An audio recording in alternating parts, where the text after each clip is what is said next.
Je m'appelle Anyinga Kosicha. Je suis agrométéo et chef de la division agrométéorologie à l'Agence nationale de la météorologie du Togo. Et je suis également le point focal du projet Cruise Anamet. Alors, je voudrais dire que dans la mise en œuvre du projet, nous avons réalisé des succès. En ce sens que déjà au niveau de la coordination, on a des points focaux des structures de mise en œuvre, structures partenaires. Je veux citer un point focal à la direction des ressources en eau, un point focal à l'Agence nationale de la protection civile et un point focal au niveau de la météo. Cette façon de travailler permet la collaboration entre les structures, en ce sens que chaque structure est impliquée dans l'unité de gestion du projet et tout coordonné par le directeur général de l'agence. Et aussi, dans l'unité de gestion, il y a également un secrétaire et puis un responsable administratif et financier qui sont logés à la NAMED.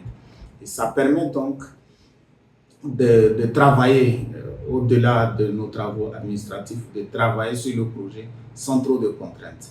Et cela a renforcé en fait la collaboration et cela a également permis à nous, jeunes qui venons de travail, qui travaillons et qui n'avons pas d'expérience, ça nous a permis de savoir comment gérer un projet, comment monter un TDR, comment travailler avec les partenaires.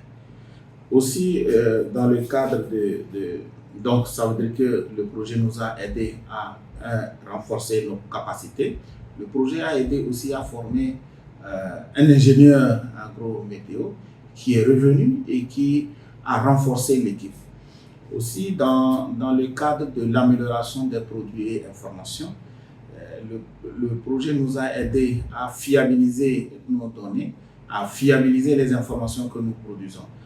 Et on a de nouveaux produits grâce au projet Cruise, parce qu'avec les briefings MISVA, les prévisions sont de plus en plus fiables, proches de la réalité. Avec l'appui au niveau de la prévision climatique, on passe maintenant de la prévision, et je peux dire, on passe à la prévision objective. Et aussi, on a un nouveau produit, comme je le disais tantôt, la prévision sous-saisonnière, qui permet par exemple pour le secteur agricole de planifier ses opérations, d'avoir le temps qu'il fera une semaine, 2 semaines, 3 semaines avant. Et ça permet de rehausser la résilience des producteurs. Également, nous faisons de partage d'expériences. Travaillant point focal Cruise Togo, j'ai la facilité d'être en contact avec les points focaux des autres pays, tels que le Burkina Faso, le Mali, le Tchad. Et avec les télécommunications telles que les WhatsApp et puis les mails, on a l'échange d'expériences et ça nous permet de capitaliser, puisque le Burkina était en avance dans la mise du projet par rapport au Togo. Ça nous a permis de voir comment le Burkina a travaillé et nous, on a capitalisé les faiblesses pour ne pas tomber dans les mêmes erreurs. Et là où ils ont réussi, on a réussi également à revoir ça. Et aussi, dans le cadre du projet, nous avons fait un document très important, le diagnostic du système d'alerte précoce ou du système d'alerte multirisque.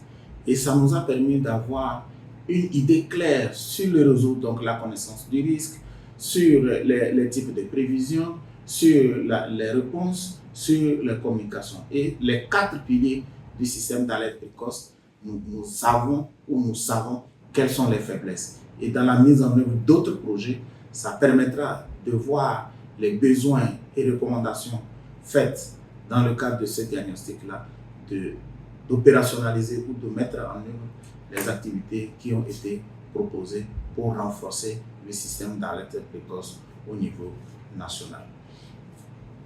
Aussi, nous avons notre façon de travailler avec l'unité de gestion qui est là au niveau national. ça permet que les fonctionnaires que nous sommes dans les différentes agences, au-delà de nos travaux d'administration, on gère le projet et nous avons la capacité de continuer à travailler même après le projet sur d'autres projets. Parce que l'expérience qu'on a eue, c'est qu'avec la mise en œuvre du projet CROUS, quand le projet FSRP est arrivé, les diagnostics qui ont été faits déjà, on a permis de mettre en œuvre certaines activités qui ont été initialement ou prévues dans CROUS,